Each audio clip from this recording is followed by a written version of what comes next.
Yan. Vegan delicacies naman mga idol. Ito yung kanilang longganisa. Yan. Jutay, no? Pero masarap yan. Yung kanilang longganisa. Tapos, sinanglaw. Ayan, ubus na agad. So, ito yung sinanglaw nila. Dito sa Ilocos talaga yan. Umorder pa rin ulit kami. Natikman na namin kahapon pero umulit. Ito naman ang laman ay laman. Hindi katulad kahapon mga laman loob. Pero the best to. The best tong longganisa nila. Tapos suka, sili. Yun. Vegan. Let's go.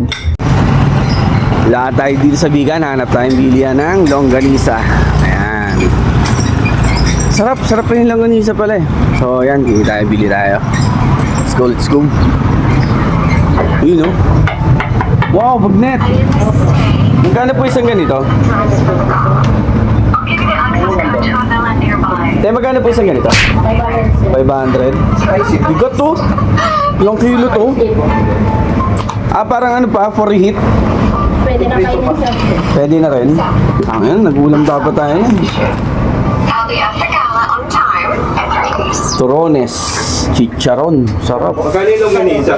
Suka, kung marami lang Ay, wala na yung maliliit. Wala na maliliit nila. Yung 120. Magkano yung malaki na yan? 150 sir. Ayun, yun te. Yung ganun. Yung ganun. Pagnet din sir. Ito. Ito 150 sir. Ayun din yun. Mas malalaki lang po. Hanap din tayo ng cornic. Ayan, gusto daw ni mama ng cornic. Yan, ito. Ilocos chicharon garlic flavor. Ayan. Ito ma.